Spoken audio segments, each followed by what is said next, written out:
Victory Musashi. It never dawned on me that you'd be a member of this consortium. And what would be the point of being in a secret organization if you didn't have the option to remain secret? Not everyone in Monarch needs to be loud and dumb. I leave that to those like Silver, Kadonashi-san, and you. I thought we'd wait until we got into the ring before you went below the belt. You don't even know me that well. Our paths have never crossed before in the mainstream. I've made it my business to see that remain so. As for certain respect I had for your father. But unfortunately, the fact remains that the Blackheart Foundation stands under judgment, which means you and your sister's fate are in my hands. Don't worry, though. Should I win, you both will have positions open for you within the Musashi Zaibatsu. Again, I owe your father a great debt, even in death. It's the least I can do. While I appreciate the act of kindness, I have contingencies in place already that will assure my victory, for lack of a better word. And besides, you beating me is a big if.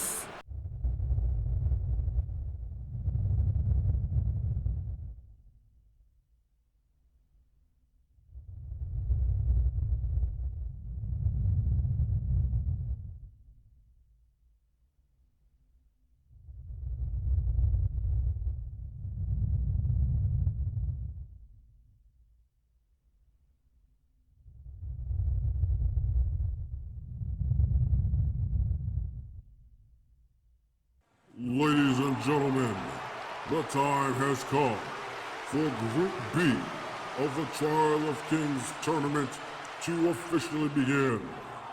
And now, it is time to bring in the principals for the first contest.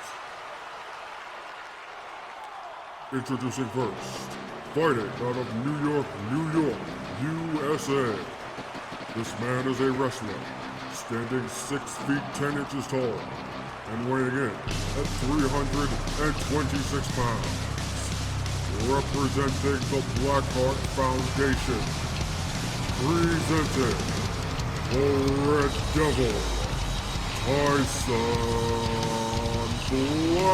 Blackheart.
And his opponent, fighting out of Tokyo, Japan. This man is also a wrestler, standing 6 feet 6 inches tall and weighing in at 245 pounds.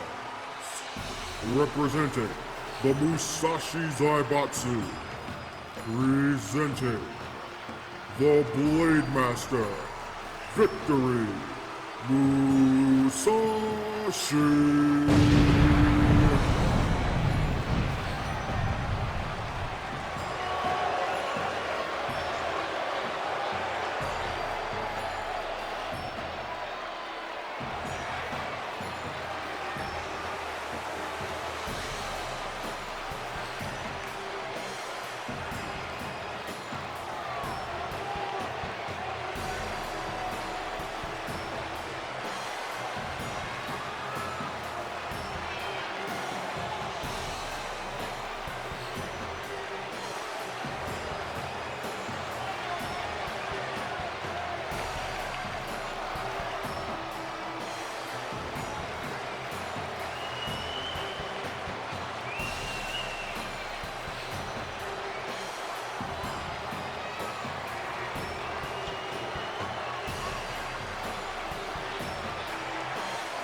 Welcome back, everyone, as we settle ourselves in for the beginning of Group B of the Trial of Kings tournament.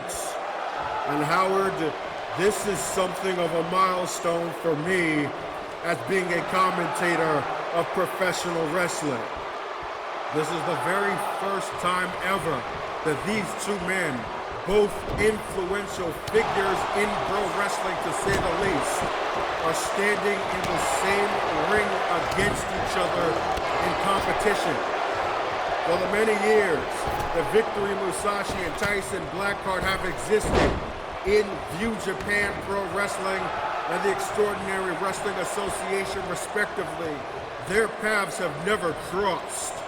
But apparently, they will cross directly here in the Trials Tournament, with the winner moving on to the round of 16. Well, I've done a bit of research on both of these guys, and I can tell you for sure that they are ruthless individuals, to say the least. Ruthless would be an understatement. They're vile, they're sinister, they're the embodiment of evil itself. You know, this is a very unique situation here in this tournament, considering what's at stake, which of course we can't necessarily talk about, but I digress. Tyson Blackheart most definitely has the power advantage in this contest. Make no mistake that he will demonstrate that as much as possible. But that takes absolutely nothing away from the complete offense, the strong style offense of Victory Musashi and literal decades of experience in the squared circle. This is a very unique contrast of styles in professional wrestling. Two ring veterans going at it here. And right now, Blackheart asserts himself with a vicious powerbomb that forces Musashi out of the ring to regroup, but Blackheart helps him back in the hard way. I mean, just look at this guy. He's got demons tattooed all over him, for Christ's sake. Oh my! Tombstone pile driver. Dropping Musashi on his head, and he goes for the first cover of this match. Only a 2 count, though.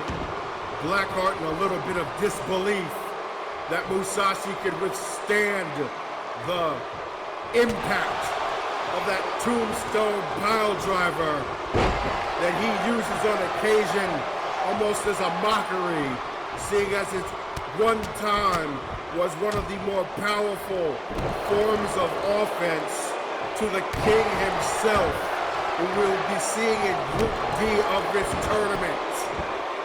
And just like that, Victory Musashi has woken up and now is asserting his offense on the Red Devil. Fists of fire in a chokehold, and now Musashi with Blackheart in the corner, digging that fist right into the nose of Blackheart, and another shot to the face. This is signature Victory Musashi, folks, as fundamental as he is vicious inside of the ring. Of course, the ringleader and mastermind of the group known as Katana, who for years has been one of the most influential, powerful, and dangerous factions in all of professional wrestling. Musashi in control and hooks Tyson Blackheart in for the move that he calls the 5 rings. Of course, named after the Book of 5 Rings, written by his direct descendant, as Musashi goes for the cover and only gets a 2 count. But yes, indeed, Victory Musashi is a blood descendant of the legendary swordsman himself, Miyamoto Musashi. And Tyson Blackheart, oh, just like that out of nowhere. Unbelievable. He took it and then he dished it right back out. Rising from the darkness to deliver the Red Death, and hooks the leg in the center of the ring, but only another 2 count. He has, however, succeeded in getting himself back into this contest, which has been a seesaw one so far. But Blackheart drops Musashi with a big boot. Victory cowering in the corner and gets launched back towards the middle of the ring with that power of Tyson Blackheart, who of course is a descendant himself of the Blackheart lineage, the Blackheart Foundation that he represents directly.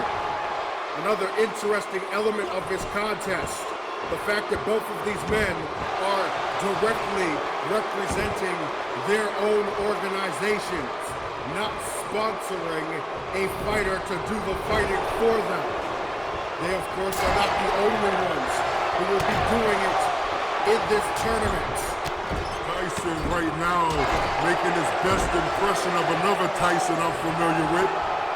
Applying pressure in the corner with those right hands. And now Blackheart stomping the proverbial mud hole in Musashi and walking it dry.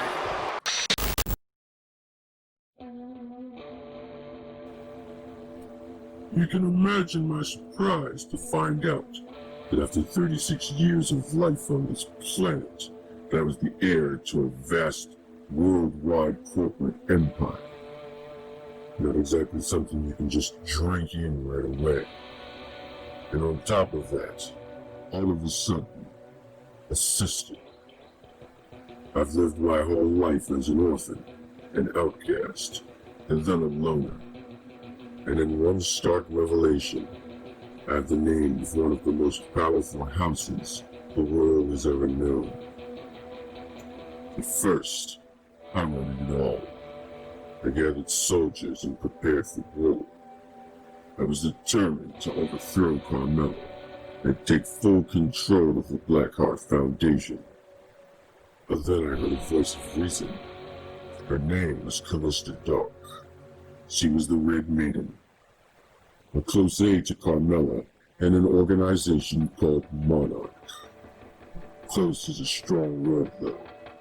She was reluctant, eager to assume the position my sister was in, the Red Queen, closest to the throne. There's 3 queens, actually. Black, Ivory, and Red. Each one of them holding a specific role. Roles that apparently were concocted by the father I never knew, Ignatius Blackheart.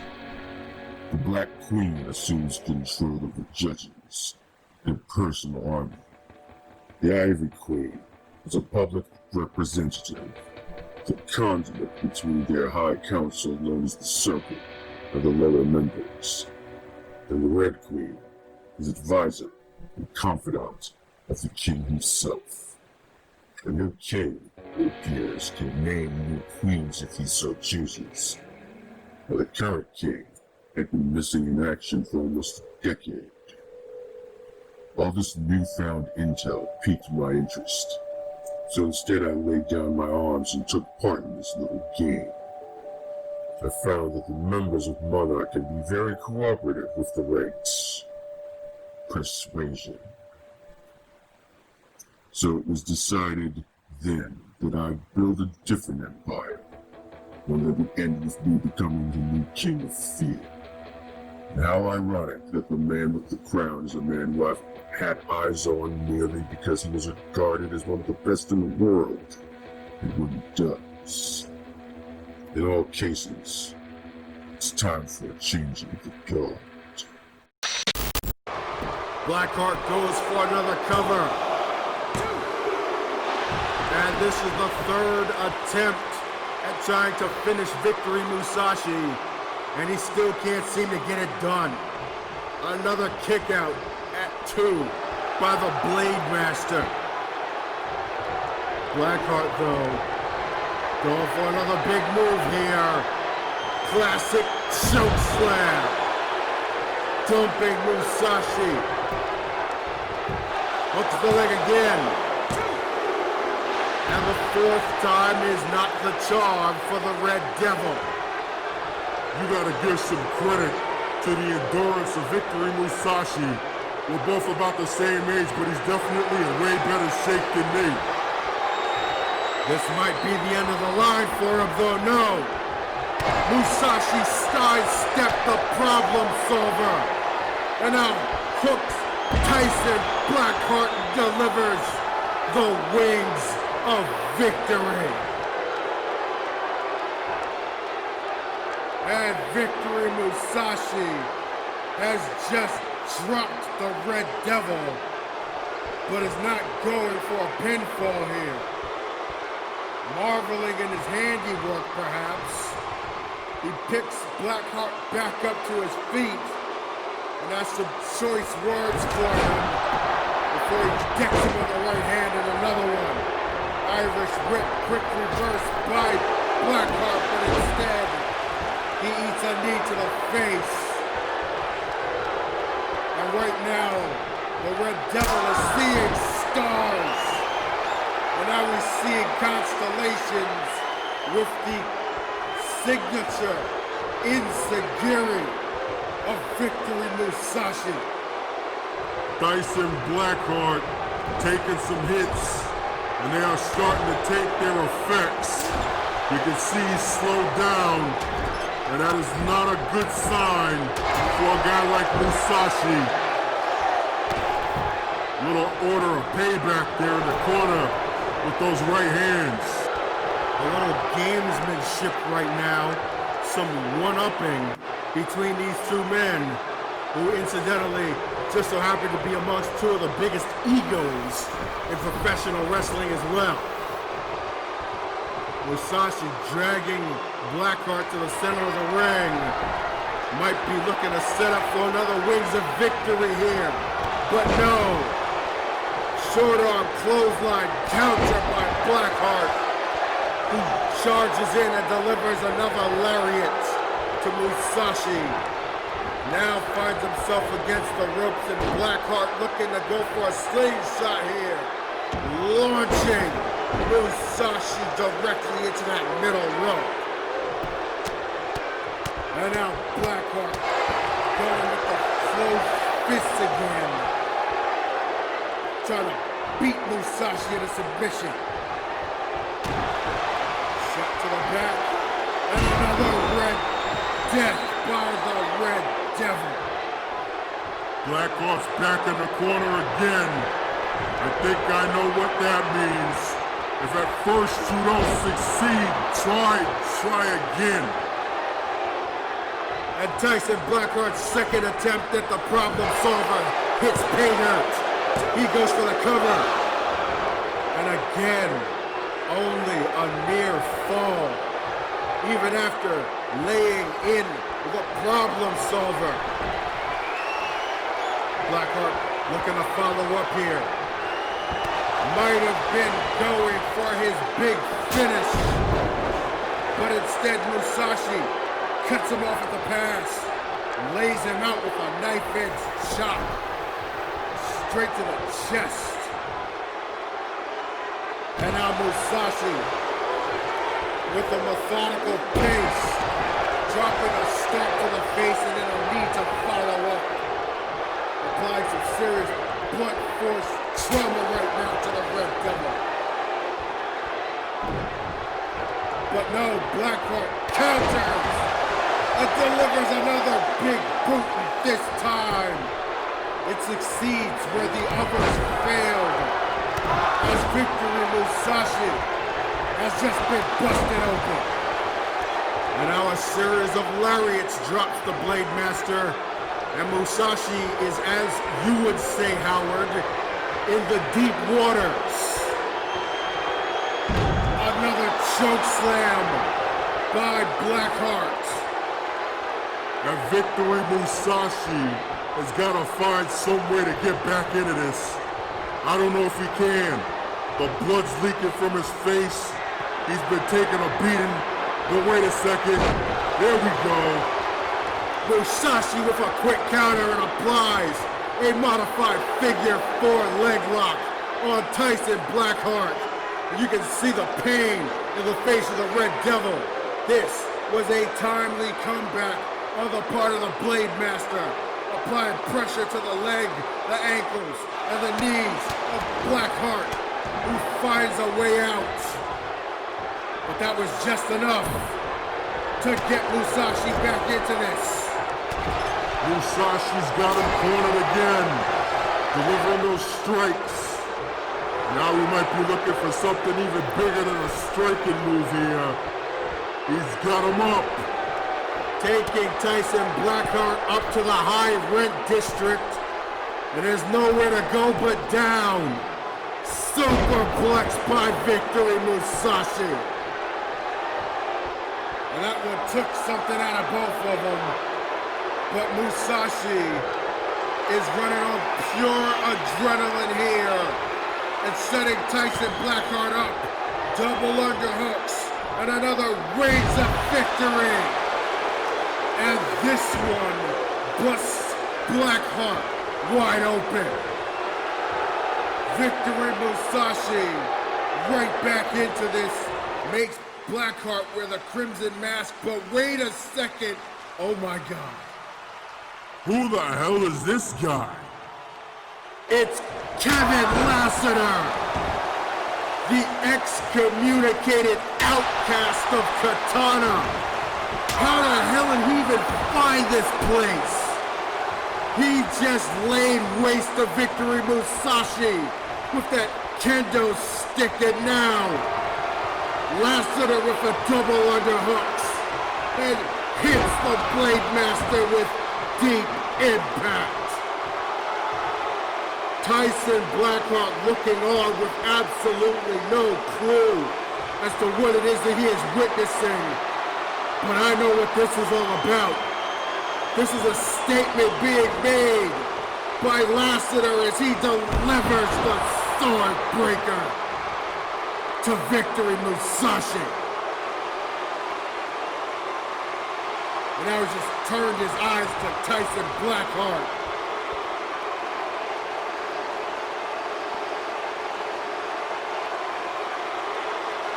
Some words being exchanged, and like a thief in the night, Kevin Lassiter makes his exit. But it looks like the damage has been done.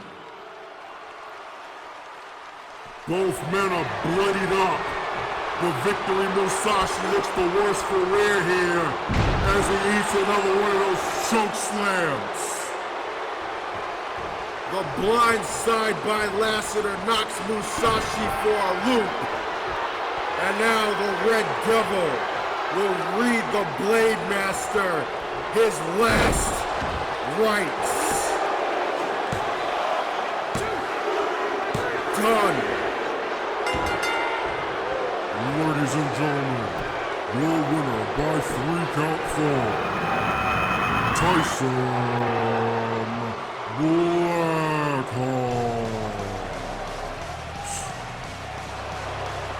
Well, it wasn't pretty, but he got it done. And that's all that matters in the end, right? And thanks to that unexpected assist, Tyson Blackheart becomes the 5th man to enter the round of 16 as we update the Group B brackets.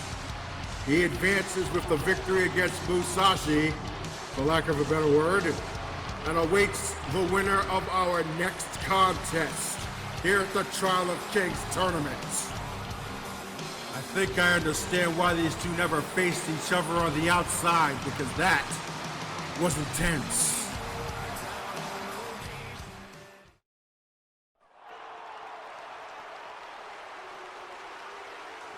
The old hidden run, huh? The old ways are the best ways for a reason, Swordbreaker. The big boss in the flesh. I heard a lot about you. John never stopped talking about you. Too bad we could never meet until now. I live a complicated life. I couldn't get the school involved in this. You mean after it was all clear that nobody in your first class had the mettle to take over for you? At least that's what Riddick said. Tyler. There's a name I never thought I'd hear again. So he's what's made you see the light? Nope. That's all me. I'm not marching under anyone's banner but mine. Everyone else seems to be in some kind of shit. But for me, it's really simple. I see what I want, and I go and take it. And what do you want, Lassiter? I got what I wanted. For now. Another message sent to Victory Musashi. Now he'll be jumping at the chance to get at me.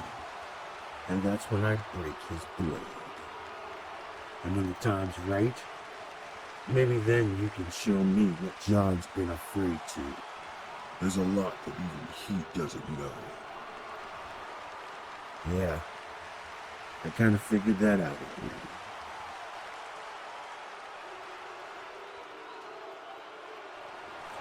Ladies and gentlemen, please turn your attention back to the ring. The second match of Group B is about to begin. And now, the combatants who will take part in this contest. Introducing first, fighting out of Detroit, Michigan, USA. This man is a street fighter, standing 6 feet 9 inches tall and weighing in at 289 pounds. Representing Discovery Turbo, presenting the Hellhound, Tommy Jonas.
And his opponent, fighting out of Mexico City, Mexico. This man is a wrestler, standing 6 feet 6 inches tall and weighing in at 251 pounds. Representing Didasa, presenting the dangerous one, El Peligroso.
Well, folks, much like the last match that we just witnessed, this particular contest may closely resemble a traditional professional wrestling match more than what we've seen in Group A, as these two particular combatants are well versed in sports entertainment.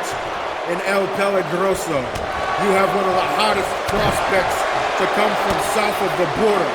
And the hellhound, Tommy Jonas, himself is a former XWA World Heavyweight Champion. So there is a lot of experience and pedigree inside of the ring at this present moment.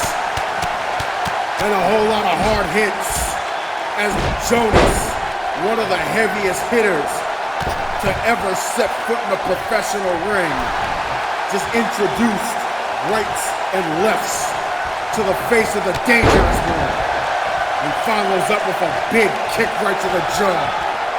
So I did a little homework between matches to learn a little bit more about these guys, and Tommy Jonas apparently also has some background. Hey, hang on here, we got ourselves a cover. Only a 1 count though. Maybe a little too early there, Tommy. But yeah, he's got himself a background in underground street fights too. So an environment like this is kind of up his alley. True indeed. But let's take nothing away from El Peligroso. This is an anything goes environment. So anything can happen, including a pinfall here. Could he get it? No. Too early. 3 count fall attempts to start this match. Both of these guys looking to put their opponent away as fast as possible. So pretty much the game plan here, if you're El Peligroso, is to use your speed and quickness advantage. Now, the man is listed at 251 pounds. He is a prototypical heavyweight. But you couldn't tell that from some of the moves that he is able to pull off. He is a true luchador in every sense except for his size. And of course the Hellhound's reputation precedes him. He is unorthodox, he is hard-nosed, and he is hard-hitting, as he demonstrates in every single match that he competes in. Like I said before, former heavyweight champion of the world in the Extraordinary Wrestling Association. And to be quite honest with you, this is the first time that I'm seeing him in action since a previous match at Madison Square Garden, which spilled out into the crowd against Aggressor Sample of all people, who we obviously saw advance into the round of 16. Yeah, I'm not too sure he's gonna make it to the next round. I got some word from backstage also that says the Sample got really jacked up back there, and his status is questionable. Matter of fact, from what I'm hearing, it was Tyson Blackheart and his boy Rottweiler who did the roughing up. And I don't think those two guys is gents who pull their punches. And speaking of pulling punches here, El Peligroso looking to pull out all the stops.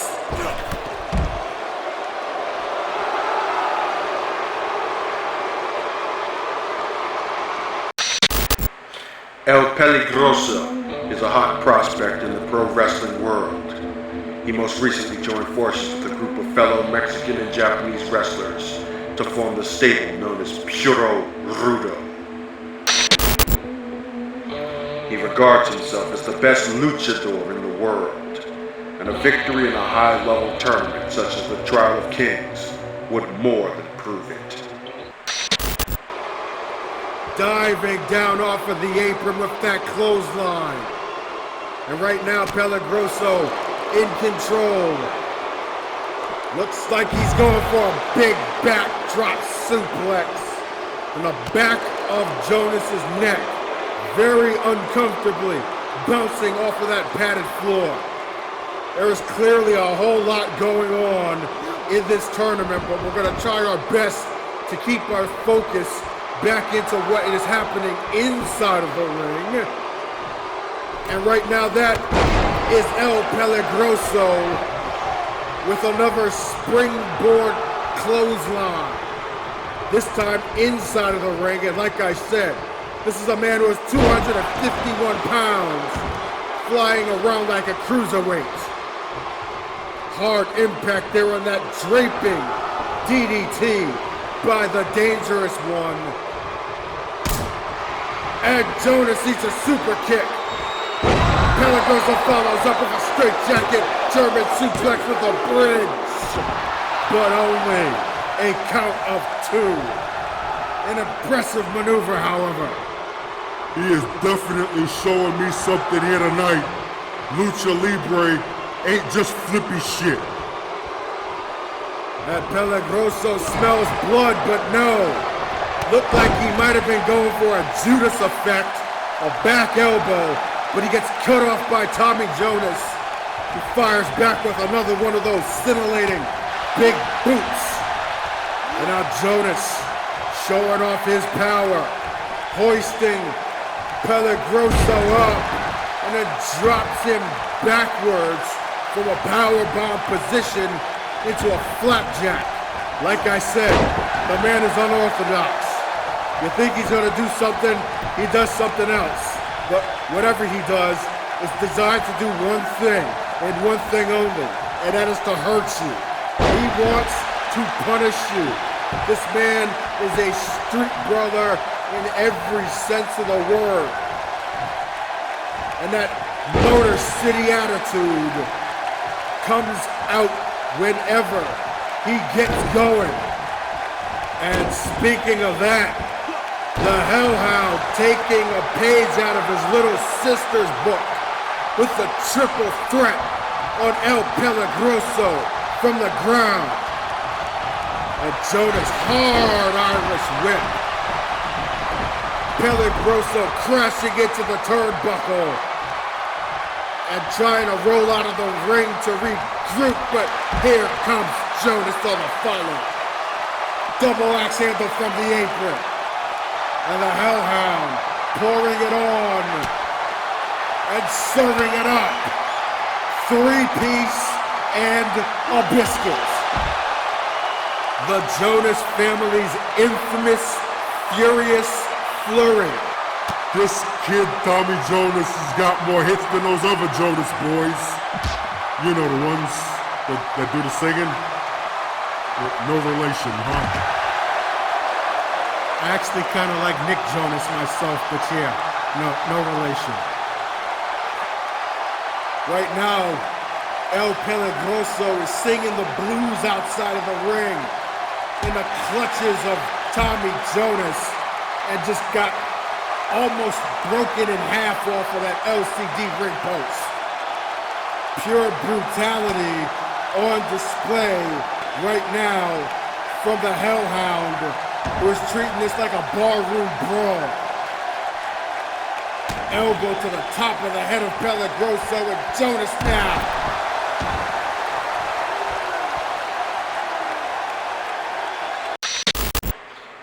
After a successful stint in professional wrestling, Jonas curiously left after losing the XWA World Championship. He went back into underground fighting, where he got his start.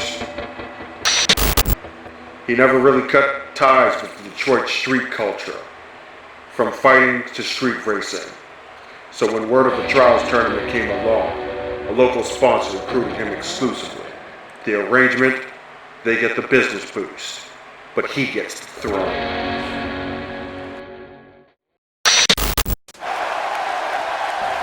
Peligroso has not been able to get anything going here.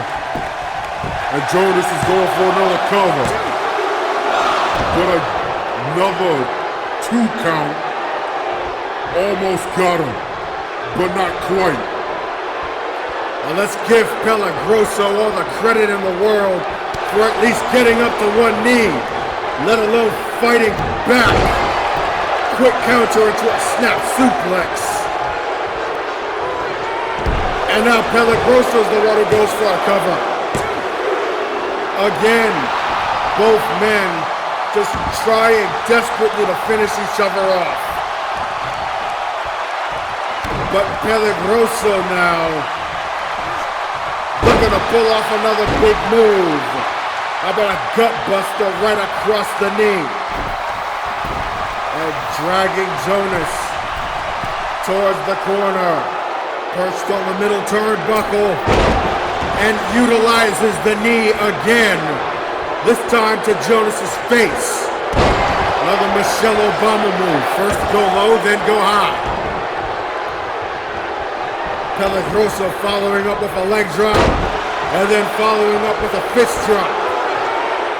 Using a rather unique ground game approach here is the dangerous luchador. And now Peligroso flipping neckbreaker variation. In the back of Jonas's head, once again, bouncing uncomfortably, and speaking of an uncomfortable bounce, how about that moonsault? BME, best moonsault ever, but not quite good enough for the 3 count. I like what he's doing here, though. He's not wasting any time wondering why it is that he couldn't pull off the finish there. He just gets right back on the attack, puts Jonas back into the corner, and then just goes right back on the offense. Peligroso looking for some big offense here. Tornado DDT through the ring post. We saw Jiao Li use that same exact move in Group B on Rottweiler, but this version was a little more authentic. Lucha move coming from a lucha master. And speaking of lucha moves, El Peligroso on the top turnbuckle. This is gonna be, oh my God, Jonas just caught him. Caught him in mid-air and hit him with the Hell Rider. Howard, that is exactly why we call them high-risk maneuvers. Because if you hit them, it will change the complexion of a match. But so too is what happens if you miss. And Tommy Jonas with a last ride on El Peligroso. And he is signaling for the big finish.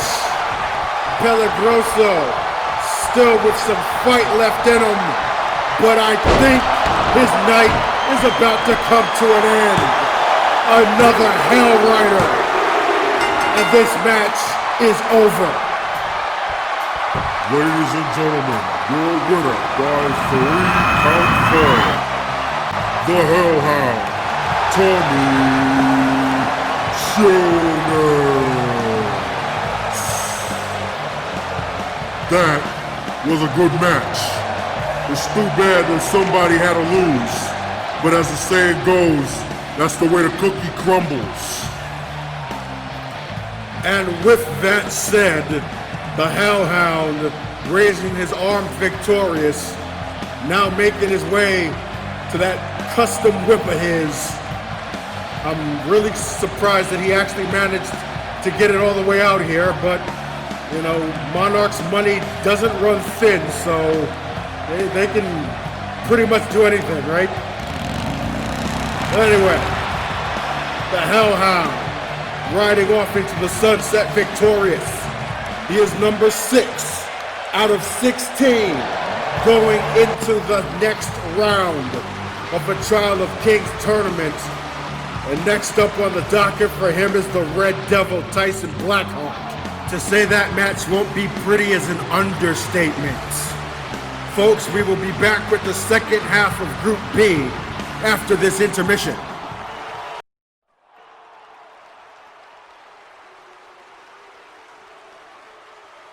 The Hellhound. Such a tough name for such a tortured soul. Who the hell are you? Me? Just someone who is enjoying the show. But there's something about you that's different. I see it in your eyes. A sorrow, a sadness, a feeling of powerlessness, even though you are so strong. Men are such simple creatures. What exactly are you talking about? Don't play the fool now, Thomas. Even now, the only thing that you can think of is your sister. As the world wonders what went wrong with Haley Jonas, her brother, her longtime protector, is here. I would highly suggest that you keep her name out of your mouth.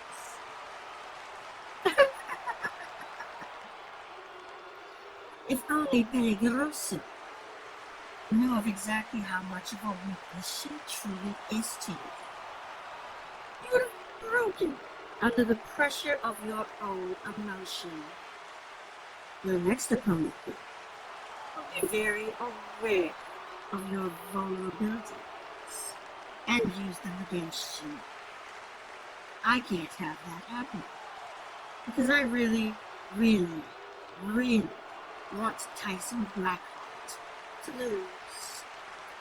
Unfortunately, I couldn't convince your sponsor to cooperate, so I had them incapacitated. If you choose to be more reasonable, then I'll transfer all of their assets directly to you. You can do that. Just that easy. I am the Ivory Queen, Isabella Frost, second closest to the throne. I can do whatever I want. This is a game of chess, and everyone are pieces on the board to be moved as I see fit. I wish to be closest to the throne though, the Red Queen. And for that to happen, the Blackheart Foundation must die. Your role in this is to eliminate Tyson Blackheart in the round of 16. Then their fate lies solely in the hands of Carmella, who will defeat Marlena Fate, and face the judgment I convinced declaration alone. She will fall to the judges, and I will take her place as Red Queen. Let me get this straight.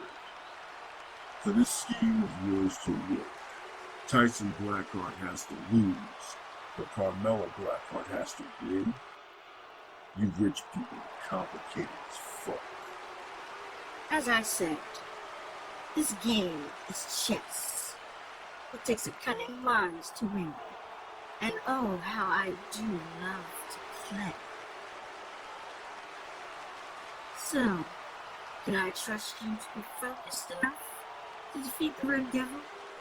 Or will I have to interject in another way? I don't know what you mean by interject, but I do know that I'm gonna kick Blackheart's ass, and I don't need you or anyone else's help to get that done. I'm here for the whole bag, not a part of someone else's. So do me a solid, queen. Stay the fuck out of my business.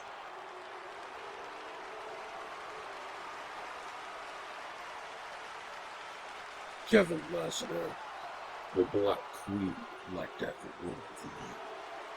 Sorry, I was just on my way out. That wasn't a request. Since you act so nicely, I guess. You're a bold one, aren't you? The last time someone interfered with a trials match, let's say things didn't end very quietly. Exactly how deep does your hatred for Victory Musashi run? Deeper than you can ever imagine. He made me, and in return, I'll destroy him.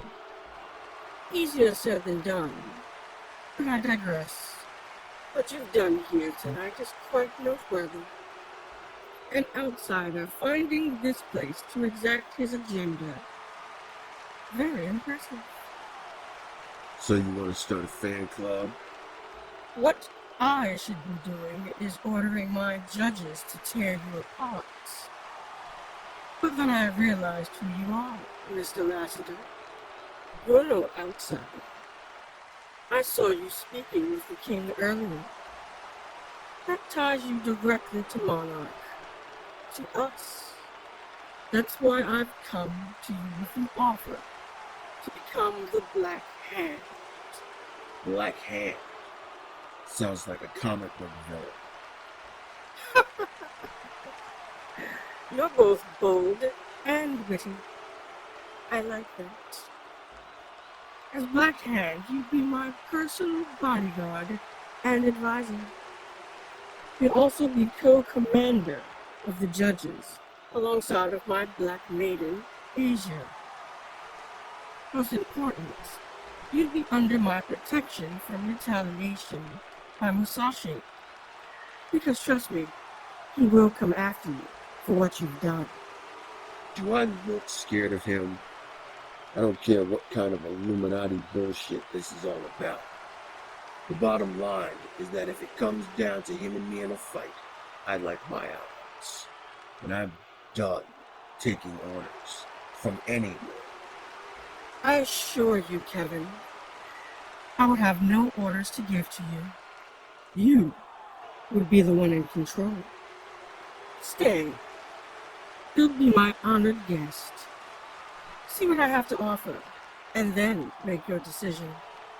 So tell me, is that a request?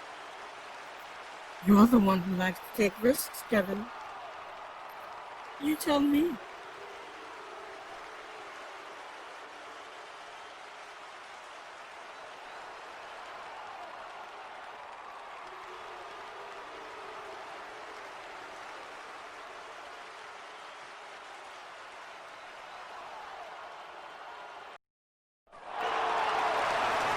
Ladies and gentlemen, the third match of Group B is about to begin.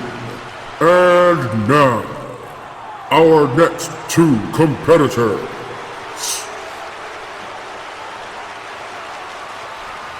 Introducing first, fighting out of the sovereign nation of Sodiain, This man is a brawler, standing 6 feet 8 inches tall, and weighing in at 275 pounds.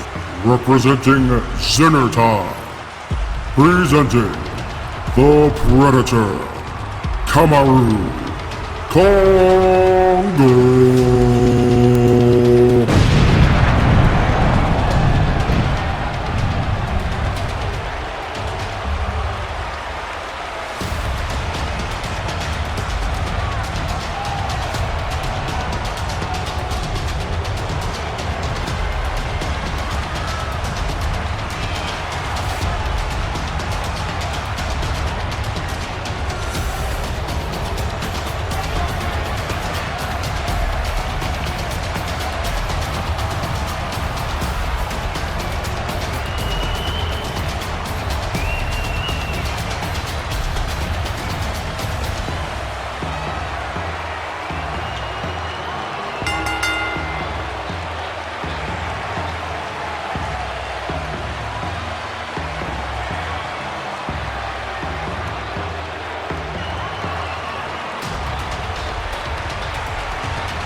And his opponent, fighting out of London, England. This man is a wrestler, standing 6 feet 6 inches tall, and weighing in at 335 pounds. Representing Ivory, presenting the Angry Beast, Aaron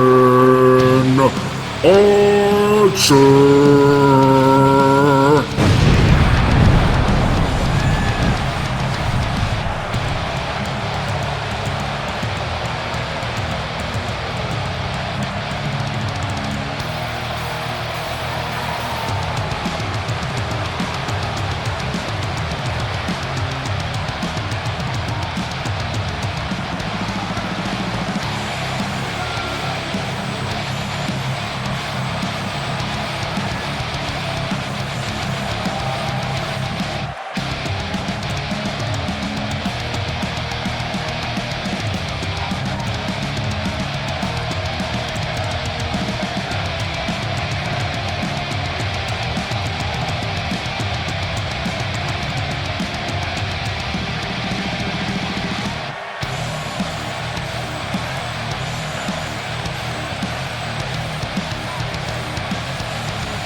So, Mr. X, any information on these two fighters?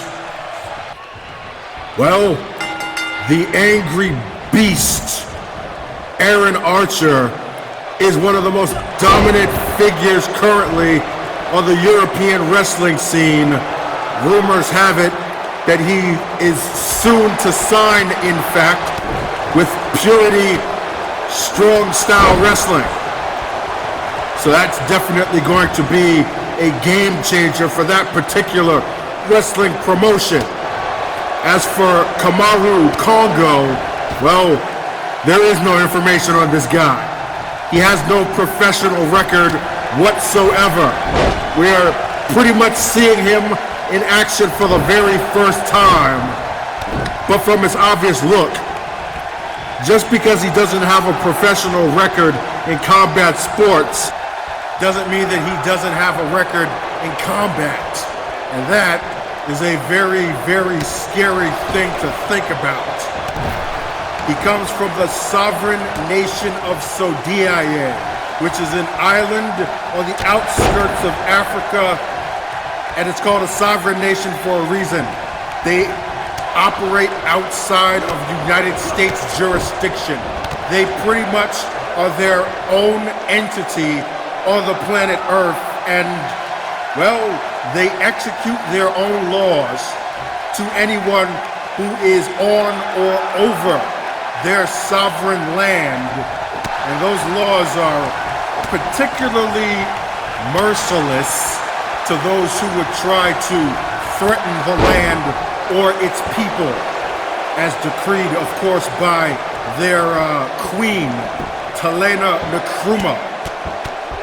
Doesn't she also compete too? As a matter of fact, she does.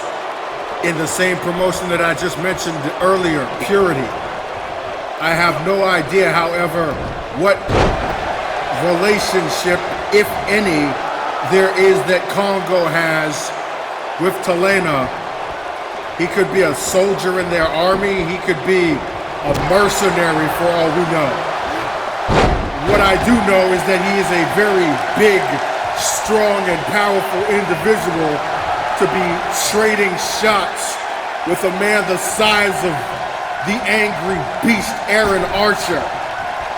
And so far, this has been just a back and forth case of two bulls in a china closet, smashing everything in sight. Oh, and look at the disrespect there by Archer.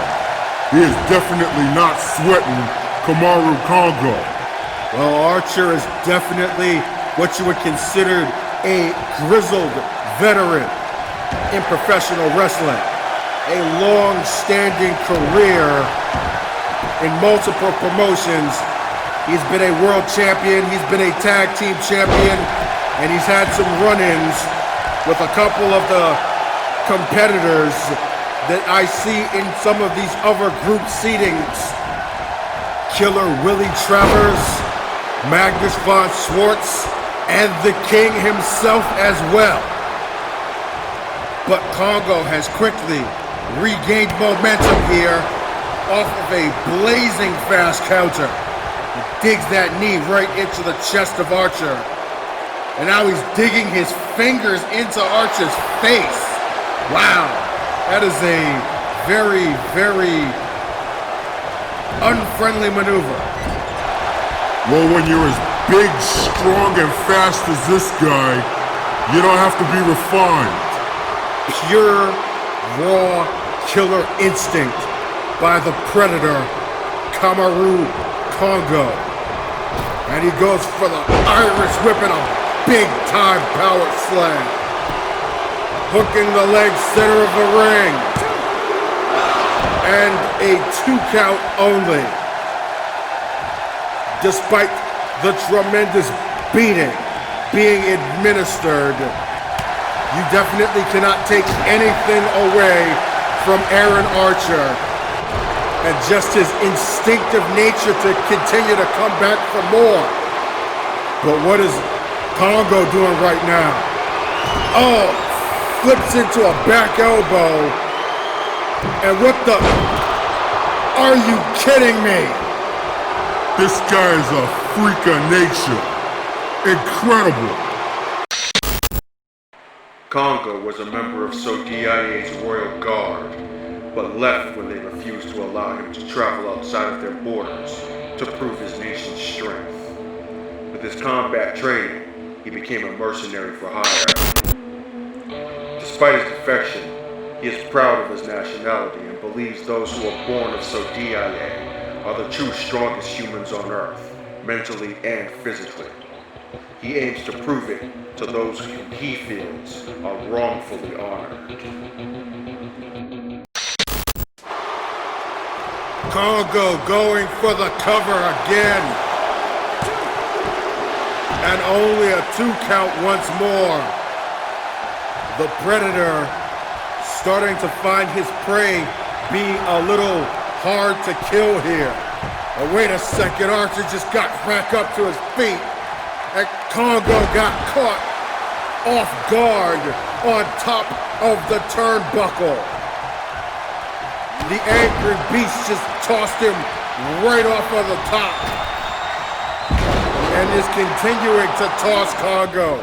Oh my God, look at the power of the angry beast. Good idea to go for a pinfall here. Even if he doesn't get it, he's definitely got the momentum back swung in his favor here. Gotta keep applying pressure, and that's what Archer's doing literally here, pressing against the skull of Kongo. And a knee right to the face to follow up. Rugged and raw is the Angry Beast. And have a look at this display of power by Aaron Archer. Hanging butterfly suplex. Perfectly executed. But can he capitalize?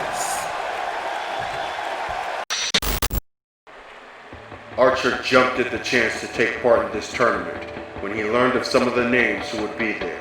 For him, it's a chance to show them all that he's still a force to be reckoned with. Regarded by many to be one of the toughest men to ever step foot in a ring, he believes he's got what it takes to defeat whoever stands in front of him.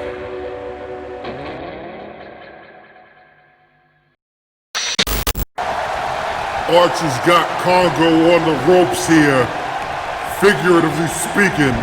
He can't let up on the gas though. He's got to keep on mowing him down until the Predator can't get back up again. And mowing down is exactly what the Angry Beast is doing. Those are some wicked lariats coming from Aaron Archer. But faster than you can blink Kongo with the counter. And a tumbling face buster from the apron. Incredible athleticism by a man who weighs in at 275 pounds. I'm not gonna lie, it's a good thing that the nation of Sodiaye is a sovereign nation. Because if everybody in that country is as athletic as Kongo, then it's a good thing that they're not eligible for Olympic competition. Or they would take all of the gold medals. Wicked kick right there by the Predator, who is just stalking Aaron Archer back to the top turnbuckle, and this time he scores on a big double axe handle. Goes for the cover, and again another near fall. This has been a seesaw match the whole way. One guy gets the upper hand, then the next guy gets it back, rinse and repeat. Safe to say you can expect these kind of momentum shifts all the way through this tournament, as Kongo with a destructive throw right there. We are talking here about some of the most elite combatants in all of combat sports. As Kongo comes crashing down with a splash from the top rope and hooks the leg center of the ring. Only two again though. Aaron Archer just continues to impress with his intestinal fortitude and just his ability to absorb everything that Kongo's got and come back with some more of his own.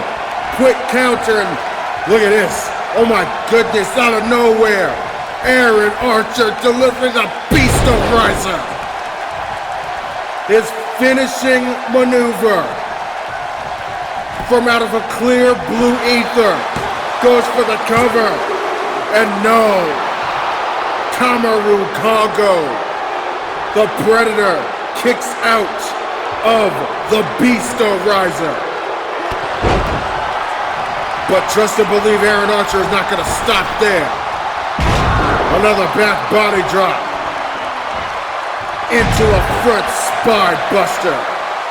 Hard, high impact by the Angry Beast, who's going to look to deliver yet some more. Belly to belly suplex floats over into another cover. And another 2 count only. And Archer getting vocal with the referee after that near fall. But the Angry Beast is in the corner. And that only means one thing. One word. 3 times. Gore! Gore! Gore! That might do it. That just might do it. 1, 2, no! Kongo with the shoulder up again. And a look of absolute disbelief on the face of Aaron Archer. He's got to be thinking in the back of his mind, what is it gonna take to put this man away? But he has no choice but to continue on. And bludgeons Kongo in the corner. Deep shoulder checks followed by a clubbing blow to bring the Predator down. And now an Irish whip, but no dice. Wow. The irresistible force meets the immovable object. And a drop toe hold puts Kongo back into this fight. And again, he tosses Archer like a rag doll. Need I remind you, Aaron Archer's 335 pounds. And Kongo is throwing him around like the proverbial sack of potatoes. For most of this tournament so far, we've seen a lot of contrasting styles. But that's not the case with these two. Kamaru, Kongo, and Aaron Archer are cut from the same cloth. They're big, they're strong, and they like to beat people up. The only difference between them is the inhuman agility of the Predator as he goes for another one of those short-range 450 splashes. I don't know how he generates the amount of power to propel himself from that low of an angle so flawlessly. But it is a pleasure to behold that level of athleticism. Kongo with another cover. No. I had the figure that Archer was not going to just give in again from that. It's going to take something of a miracle to put the other man down here. As Kongo applying an abdominal stretch here. This is the first submission hold in this entire match. Kongo thinking maybe he has to wear his man down here. But over with the arm drag on the counter is Archer. And that slowed Kongo down a notch. Look at the arrogance of Archer now. He's like, bring it on. Is that the best you got? And now both men trading shots, elbow by Archer, and a big haymaker, taking Kamaru Kongo down to the mat. That shot has some extra oomph on it, that's for sure. And speaking of oomph, oh! Hardcore pile driver by the Angry Beast Aaron Archer. And he's back in the corner again. Ready to say it 3 more times. Gore! Gore! Gore! If Kongo kicks out of this, I don't know what else to say. What? What? How? Kamaru Kongo kicked out of a Gore at 1.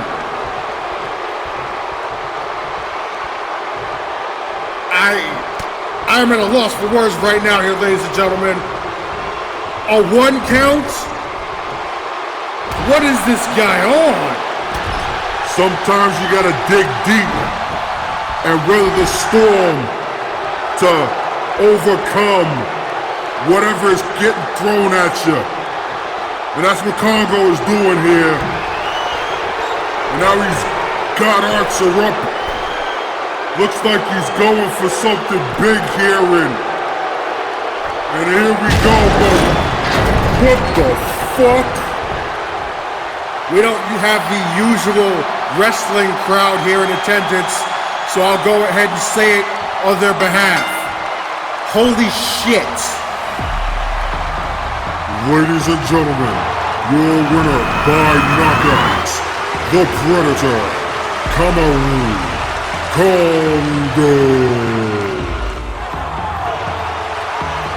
I am at a loss for words right now, after what we just witnessed.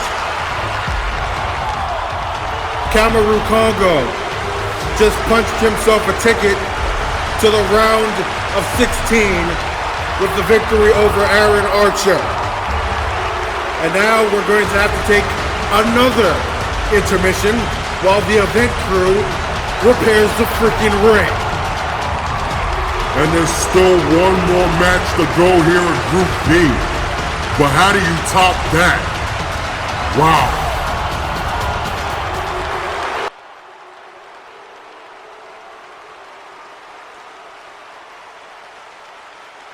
Well done, Cameroon. That was an emphatic statement you made out there. I'm sure that all the other combatants will take note of your performance. And I'm even more sure their sponsors are cowering in fear.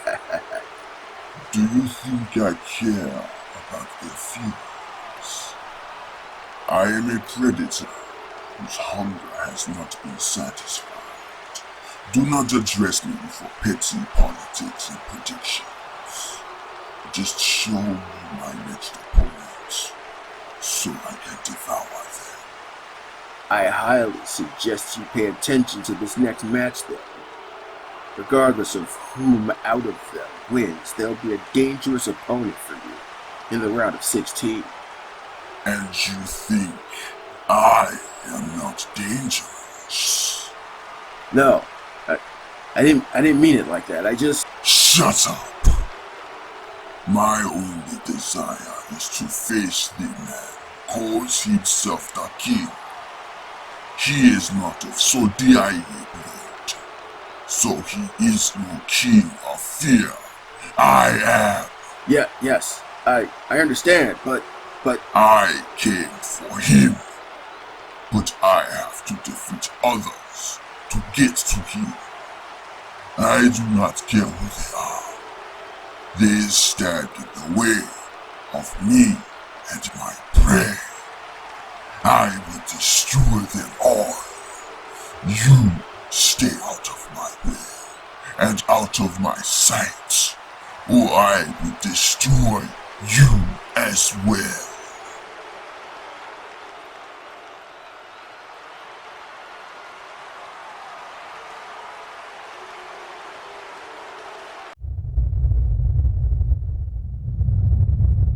The time has come for me to claim what is rightfully mine.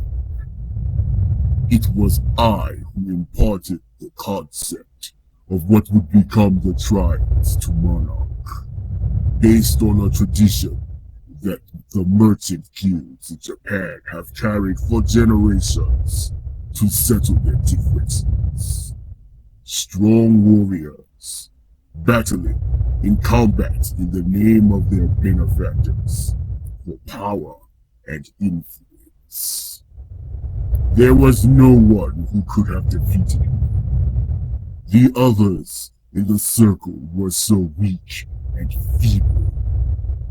But the audacity of Ignatius Blackheart and his lapdog, Elijah Silver, cost me the throne of fear. And when Blackheart died, that interloper fate stole the throne from my grasp a second time. There will not be a third occurrence. I will become the king of fear. To those who stand against me, pray that you survive to tell the tale of the day you fell to Kadonashi Masato.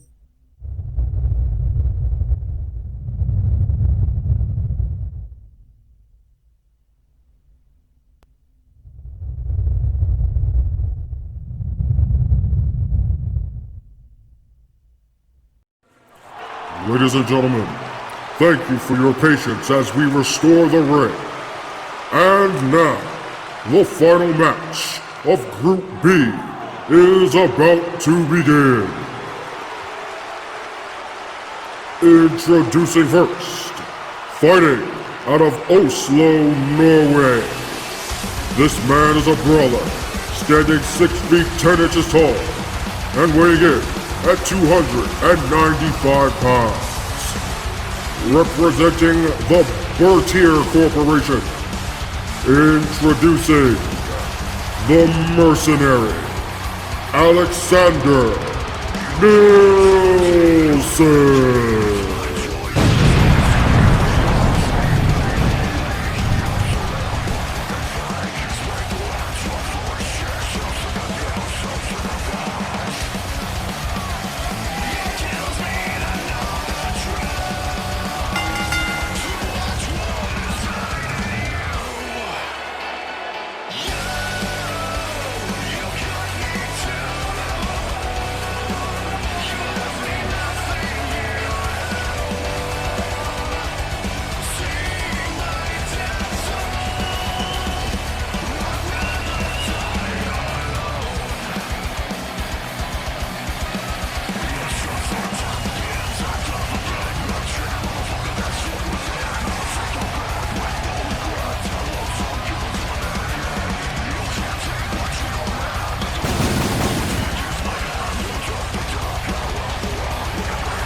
And his opponent, fighting out of Osaka, Japan. This man is a martial artist, standing 6 feet 6 inches tall, and weighing in at 240 pounds. Representing the Kadonashi Zaibatsu, presenting the fighting god, Masato Kadonashi.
Right about now, I'd like to give a huge shout out to that ring event crew for putting the ring back together in such a short period of time. One can only hope it can withstand the power that's standing inside of the ring right now, even though we're not dealing necessarily with a couple of big hog mollies like in the last match. This is another one of those contrasting styles that you spoke of earlier, Howard. big, strong brawler in Alexander Nilssen and Masato Kadonashi, who is regarded as being one of the greatest martial artists to come out of Japan in generations. And wow, we are seeing that right there. Scintillating kicks from the man who they call the Fighting God. The Silent Fang Akio Sawamura, who we saw in Group A, is the youngest Grandmaster in Japan. Kadonashi is currently the oldest Grandmaster, but he just got knocked out of the ring in grand fashion by the mercenary Alexander Nilssen, who has some military background from what it is that I'm being told here from my research of the competitors. You gotta wonder, how does a guy go from serving in the military to a tournament like this? That's a story I probably don't want to know too much about. Well, each man has walked their own path that has led them to this destination. And it comes down to who is the strongest. That will be the man that takes the throne. And for Masato Kadonashi, that is a goal that he is seeking to achieve for the third time.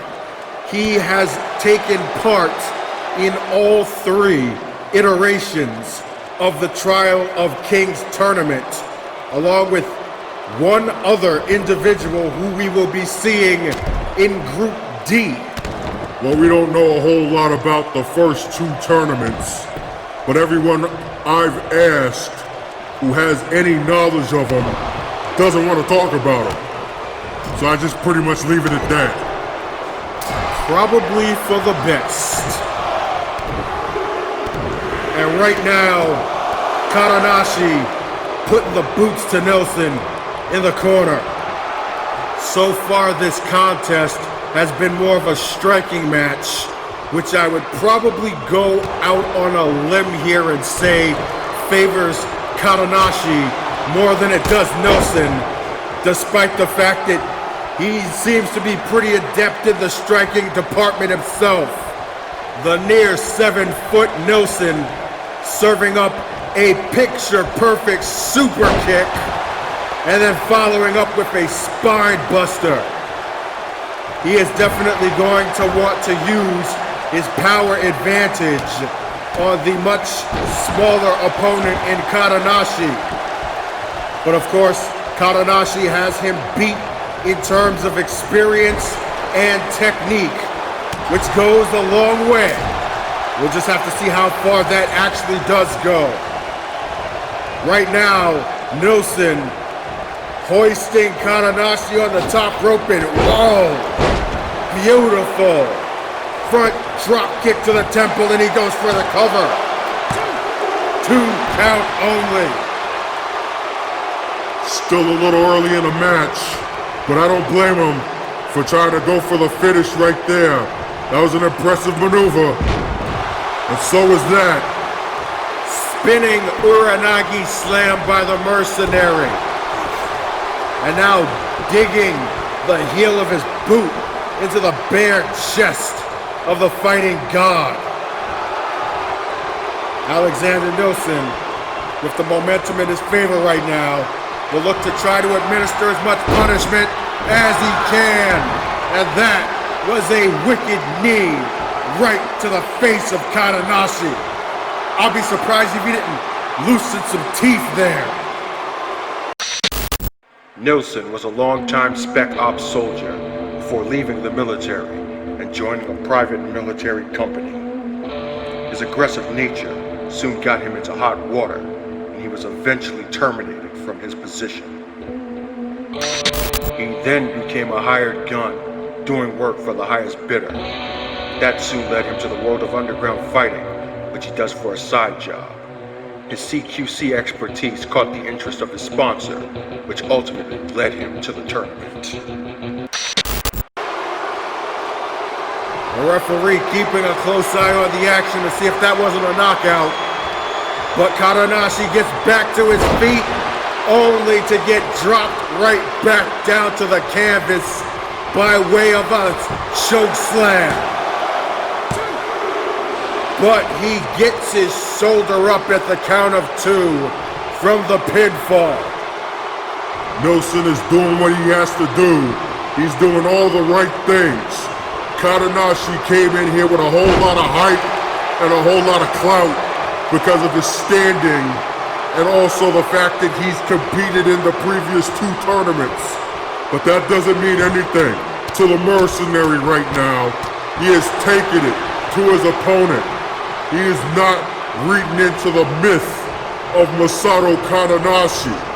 He's not a fighting god right now. He's just a flesh and blood human being who can feel pain just like the rest of us. But how much pain can Kadonashi withstand? At least at the present moment, the answer is a ton, a lot, a bunch. And here comes some more on the way as Nilssen applying a sharpshooter to Masato Kadonashi. The big man trying to get a submission finish here, which we have actually yet to see thus far in this tournament. But Kadonashi fights out of it and delivers a rolling heel kick. There goes that technique I was talking about, and follows up with a curb stomp. Oh my God. That one just busted Nilssen open. The curb stomp is a move that is banned in several professional wrestling promotions. The XWA not being one of them, of course, because, you know, we're just awesome like that. But I digress. It's a dangerous technique, and you see why right across the face of the mercenary. And right now, Kadonashi following up with a series of strikes, backing Nilssen into the corner, and now what's he doing? Oh, come on, really? Kadonashi with a blatant choke on Nilssen in the corner. And he rolls Nilssen into a cover here. But the mercenary manages to kick out. You would think, with Kadonashi being a grand master, that he wouldn't stoop to such dirty tactics like a damn choke. He doesn't need to do any of that stuff. Taking full advantage of the fact that this is an anything goes tournament. And right now, Kadonashi is taunting his opponent after administering a serious beatdown. But have a look at Nilssen. He's gained a second wind after taking all this offense from Kadonashi. There's a shoulder charge and a second one. And the mercenary spinning out with a spine buster again on the fighting god. Now what's he gonna do here? Tossing Kadonashi clean over the top rope. And now what is he doing? I don't know if this is a very safe strategy on the part of Alexander Nilssen. He is dragging Kadonashi up onto the stage, and oh God, this is not going to end well. Nilssen trying to one-up Kongo here. Instead of breaking the ring, he's gonna try to break Kadonashi's back. Kadonashi fighting out of a very dangerous situation, however, and administering another scintillating combo of strikes and another kick right to the gut of Nilssen, whose gas tank may have very well reached empty here. Another Strike right to the face by Kadonashi. And now, stalking his prey. And what a combination! It looks like that's it. The referee is checking on Nilssen, and he's calling it.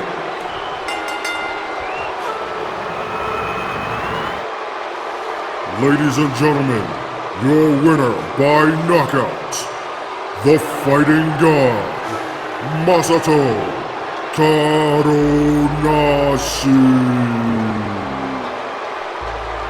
Masato Kadonashi proving here tonight why he is a Grand Master.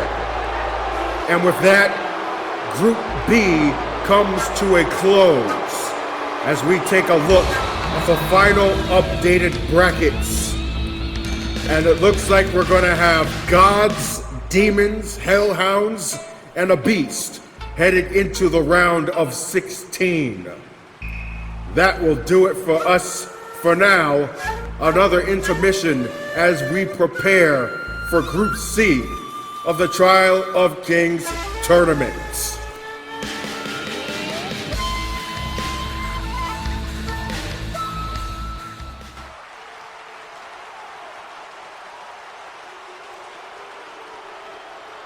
What business does the Ivory Queen have with me?